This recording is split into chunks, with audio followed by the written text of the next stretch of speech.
Cette vidéo en fait servira de référence ultime pour comprendre la puissance des personnages dans One Piece, comment l'évaluer, la calculer, spéculer, bref, comment bien faire ses rapports de force le plus précisément possible. J'irai en détail et bien sûr j'aurai recours à l'œuvre en tant que telle parmi tant d'autres pour illustrer certains points. L'idée c'est d'en faire une vidéo simple qui touchera absolument tout ce qu'il y a à savoir sur le power scaling, donc ne soyez pas offusqués par le titre de la vidéo. Pour plusieurs fans qui sont un peu plus dans les théories, le lore, etc., cette vidéo vous donne la chance d'en apprendre un peu plus sur un aspect quand même assez important de l'œuvre, ainsi que de la fanbase que vous aimez tant. Et pour les autres, peut-être la chance de prédire encore mieux les résultats des combats à venir dans l'œuvre et même de mieux débattre sur les combats hypothétiques. Avant de rentrer dans la spécificité de ce qu'il y a à comprendre sur One Piece en particulier, il faut d'abord qu'on puisse se familiariser avec quelques termes qui servent en quelque sorte d'outils de mesure pour évaluer la force. Des concepts que l'on trouve dans le récit pour nous aider à estimer la puissance d'un personnage parce qu'il est tout bonnement impossible de mesurer quoi que ce soit dans la vie sans outils, et cela va aussi pour la puissance dans nos œuvres préférées.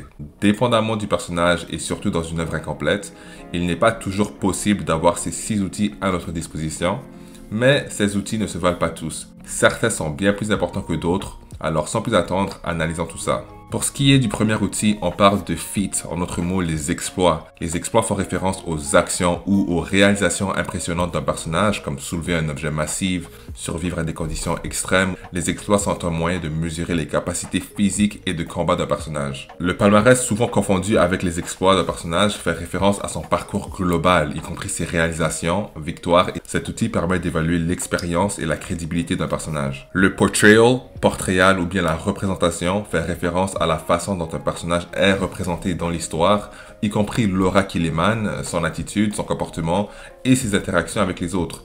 Cet outil permet de comprendre la personnalité, la psychologie d'un personnage, ainsi que son traitement dans l'œuvre. Les statements ou bien déclarations sont des commentaires ou des affirmations explicites faites par des personnages, le narrateur ou l'auteur concernant les capacités ou la force d'un personnage. Parfois par rapport à un autre ou un groupe, ces déclarations peuvent fournir un aperçu direct du niveau de puissance d'un personnage. Maintenant, ce qui est important, c'est que dépendamment des sources, les déclarations peuvent être prises avec un grain de sel. Les capacités font référence aux compétences, pouvoirs ou techniques spécifiques d'un personnage, comme le fruit du démon ou le haki. Cet outil permet d'évaluer les forces et capacités uniques d'un personnage. Cela nous permet parfois d'utiliser des déductions simples ou logiques pour conclure quelle capacité pourrait être supérieure à une autre. Et finalement, le narratif ou bien la narration fait référence au contexte, au rythme et à la progression de l'intrigue. La narration considère le rôle du personnage, sa pertinence par rapport à l'intrigue et si un certain niveau de force est crucial pour le récit.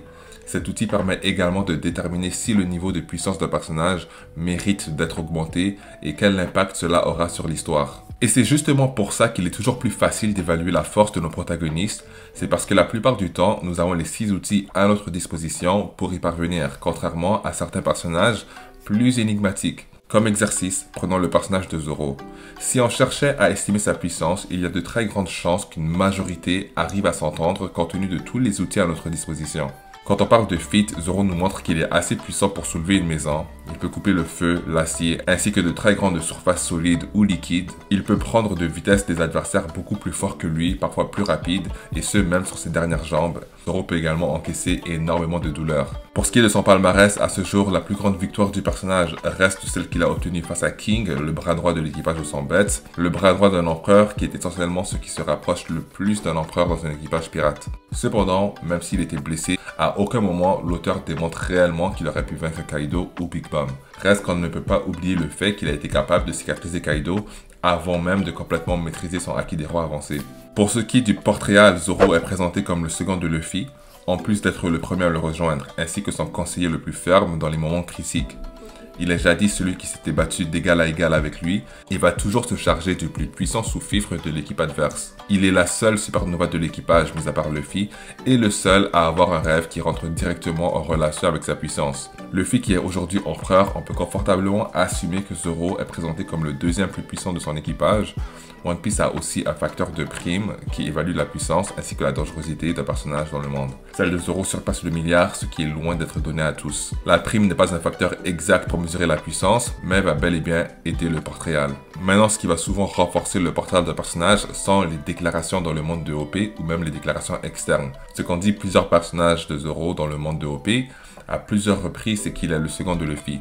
Ce n'est peut-être pas officiel parmi les membres de l'équipage, mais l'auteur nous communique clairement quelque chose. Maintenant que Luffy est empereur, basé sur les déclarations, Zoro est aujourd'hui second empereur. Au niveau de ses capacités, Zoro dispose de 3 formes différentes de Haki, dont 2, même s'il est difficile d'évaluer son niveau de maîtrise, sont avancés. Son Haki de l'observation reste son Haki le moins développé, pourtant il nous montre qu'il est assez bon pour contrer des adversaires plus rapides que lui. Quant à son style de combat, Zoro a plusieurs styles à l'escrime qui le permettent d'exécuter plusieurs techniques et de s'adapter à différentes situations.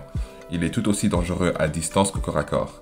Et pour finir, bien que ce ne soit pas une science exacte au vu du nombre de combats dans l'œuvre, on peut comprendre que son développement en tant que combattant n'est inférieur qu'à celui de Luffy, ce qui promet une évolution assez conséquente jusqu'à la fin du récit. Maintenant, si on veut évaluer le personnage de Dragon, c'est un peu plus compliqué.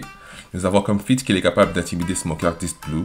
Il est capable d'éteindre des feux de forêt, 0 palmarès. Mais si on s'attarde à son portrait réel, c'est un peu plus intéressant. Dragon est reconnu comme le leader de l'armée révolutionnaire, le criminel le plus dangereux des mers, fils du héros de la marine et le père de l'homme qui a battu Kaido, ainsi que le chef de l'empereur des flammes.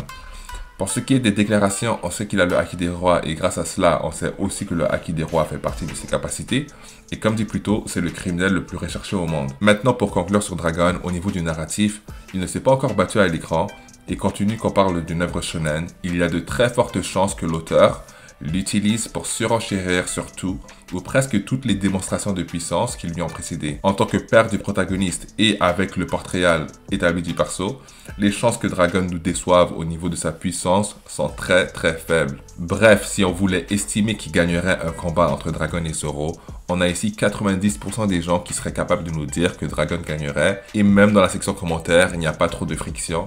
Pourquoi? Parce que comme mentionné plus tôt, parmi les 6 outils présentés en début de vidéo, certains outils valent beaucoup plus que d'autres. Du moins, cela dépend du contexte. Si dans Bleach, on vous dit que l'espada numéro 3 est plus forte que l'espada numéro 5 et c'est un fait, bien que l'espada numéro 5 montrera ses cartes avant l'espada numéro 3, il faudra toujours assumer que l'espada numéro 5 est inférieur à l'espada numéro 3 jusqu'à preuve du contraire. Soit l'espada numéro 5 arrive à vaincre l'espada numéro 3, ou bien il est dit par une source crédible dans l'œuvre ou même l'auteur qu'en fait l'espada numéro 5 était bel et bien plus fort que l'espada numéro 3. Et ce, peu importe si les feats de l'espada numéro 5 nous ont plus impressionnés sur le papier. Dans ce contexte-là, avec un minimum d'informations sur l'espada numéro 3, il faudrait donc référer au narratif, à la narration. Maintenant, comment évaluer les personnages du monde de One Piece en général? Déterminer la supériorité d'un personnage face à un autre est extrêmement compliqué si les deux personnages se retrouvent dans le même palier de puissance. Alors maintenant, comment déterminer ces paliers? Les Yonko sont présentés comme 4 personnages qui jouent dans la même cour et de même pour les amiraux. Parmi les commandants, c'est un peu plus compliqué. La hiérarchie est généralement plus claire dépendamment des équipages. Comparativement aux autres équipages, l'idée c'est que dans chaque équipage, les 3 plus forts commandants ont sensiblement le même niveau, mais ce n'est pas un fait, ni une garantie. Si par exemple Marco, King et Katakuri ont un niveau similaire, mais que Joz et Vista sont plus près du niveau de Marco que Cracker et Smoothie le sont du niveau de Katakuri, et bien en général, on pourra dire que les commandants de Barbe Blanche sont plus forts que les commandants de Big Mom. Mais les fans aiment regrouper les commandants comme un seul groupe. Alors, pour rendre les choses simples, choisissez le plus faible personnage de chaque faction selon vous. Ensuite, classez ces personnages. Normalement, c'est une certitude que le Yonko surpassera le commandant. L'amiral, selon moi, devrait se retrouver au milieu des deux. Encore une fois, même avec un minimum d'informations et un minimum de feats, référons-nous au narratif et au portrait réel. On peut donc déterminer que Aramaki, bien qu'il n'ait pas convaincu tout le monde de par ses feats sur le papier, devrait normalement être plus fort que Cracker. Même si au niveau des feats ou par association, Aramaki nous a déjà montré être plus fort que Cracker.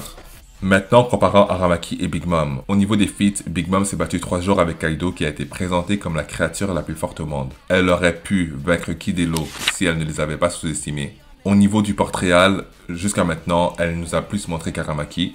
Sachant également qu'Aramaki a été victime d'une démonstration de puissance de Shanks, présenté comme l'équivalent de Kaido, donc de Big Mom par extension. Les capacités de Big Mom comprennent le Haki des rois avancé, une capacité dite comme celle de l'élite, et elle a aussi un des meilleurs fruits de l'œuvre.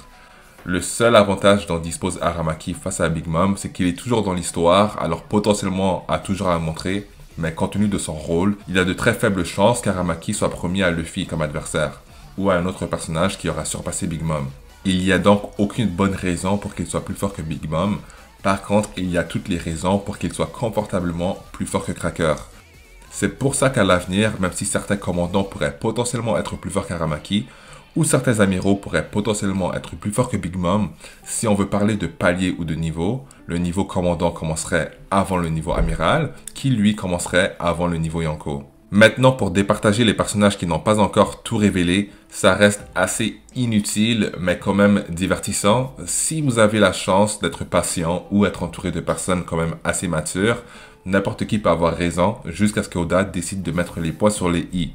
Reste que selon mon humble avis, je me suis rarement trompé dans mes rapports de force, ou du moins pas dans les grandes lignes. En termes d'outils sur lesquels se baser lorsqu'il s'agit d'évaluer la puissance d'un personnage, le portrait, le narratif et les statements vont primer sur tout le reste. Encore une fois, pour les statements, cela dépend des sources.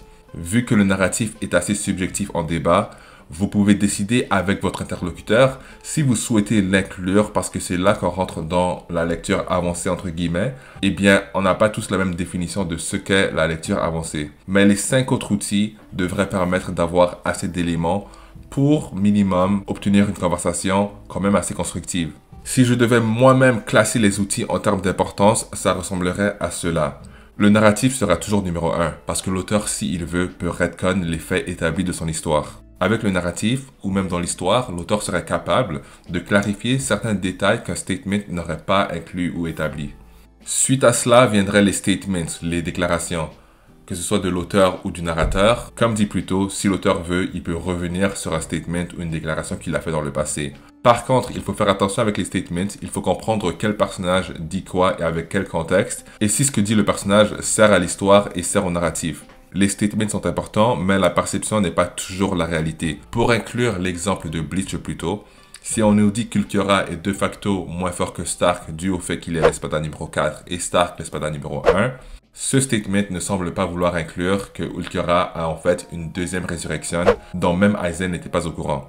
Là, je sais que c'est un peu plus complexe. Mon but, c'est pas de débattre Stark et Ulquiorra. C'est juste pour vous donner un exemple clair de pourquoi le narratif sera toujours supérieur aux statements.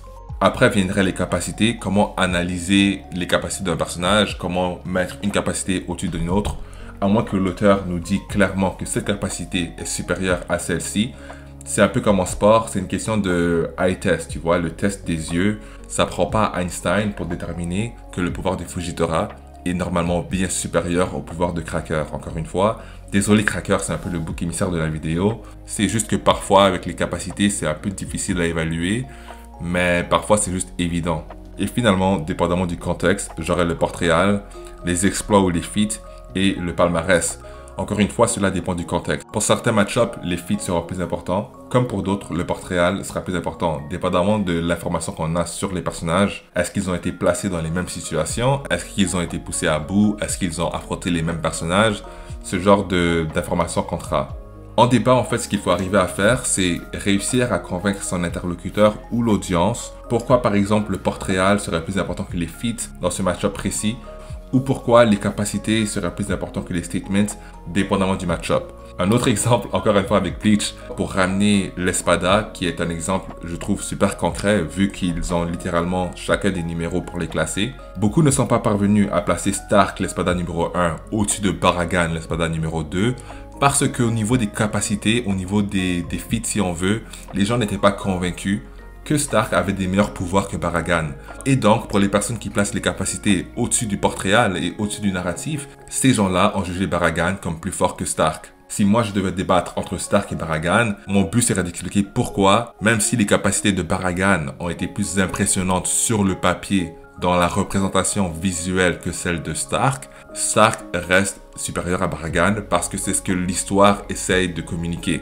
On va même pas rentrer dans le fait que le Reatsu de Stark est beaucoup plus impressionnant que celui de Baragan, mais bref, là ça sera un sujet annexe. Concentrons-nous sur le sujet d'aujourd'hui.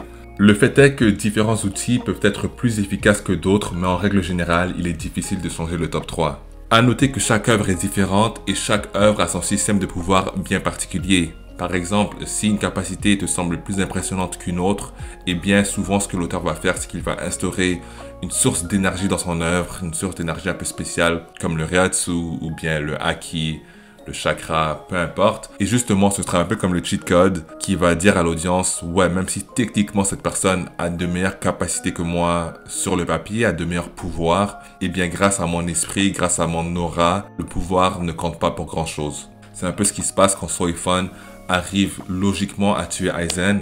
Aizen a un plus grand Reiatsu et donc le pouvoir de Soifun qui normalement aurait dû le tuer est réduit à rien du tout quoi. C'est complètement inutile. Bref, maintenant parlons des erreurs assez communes que l'on retrouve dans les rapports de force de certaines personnes. Pour moi, ce sont les gens qui se concentrent uniquement sur le médium visuel, donc sur les images et non le contexte, pour établir le rapport de force, ou bien ceux qui vont se concentrer uniquement sur les feats, les exploits qu'on voit sur le papier. C'est un peu comme les lecteurs hebdomadaires qui jugent un peu trop vite la direction d'un arc. Quand on s'excite par les exploits ou bien les feats d'un personnage pour le mettre au-dessus d'un autre en ignorant le contexte et le narratif, souvent ce qui va arriver c'est qu'on va frapper un mur. Pour le coup, là je vais prendre l'exemple d'une œuvre qui est terminée, mais encore une fois, si on se basait que sur les feats de Kakashi et de Guy jusqu'à l'examen Chunin, Kakashi aurait techniquement le meilleur palmarès et les meilleurs exploits, alors qu'on a vu Guy se battre et Guy ne nous a pas tant impressionné que ça. Pourtant, il est dit à l'introduction de Guy qu'il est plus fort que Kakashi. Si on s'était basé que sur les feats et le palmarès des deux personnages jusqu'à même le début de l'ellipse et qu'on aurait ignoré les dires de Guy complètement sans prendre en contexte le narratif et les situations dans lesquelles Guy a été placé versus celles où Kakashi a été placé, eh bien on aurait évalué Kakashi comme un personnage plus fort que Guy. Pour ceux qui ont terminé Naruto, ils savent que ce n'était absolument pas le cas. On n'a juste pas eu la chance de voir Guy dans des circonstances qui leur auraient permis de vraiment flex sa puissance. Et ça, c'est quelque chose que l'auteur gardait pour la fin de son récit. Lorsque Guy Maito a dû montrer toute sa puissance, eh bien, il a été reconnu par le vilain, par le méchant, comme le personnage le plus fort qu'il ait jamais combattu. La leçon à en tirer avec One Piece, c'est qu'un outil n'est jamais assez pour évaluer la puissance des personnages, surtout dans une œuvre comme One Piece, qui dispose de plusieurs personnages assez énigmatiques. C'est tout pour la vidéo aujourd'hui. Bien évidemment, on pourrait aller encore plus en détail, mais vois ça comme un intro, une introduction sur le sujet. Bien sûr, il y a d'autres termes qui ont été explorés dans d'autres vidéos, alors n'hésite pas à aller mater ça. Et si c'est ta première fois sur la chaîne, n'hésite pas à t'abonner, laisser un pouce bleu et je te dis à la prochaine. Allez, à plus.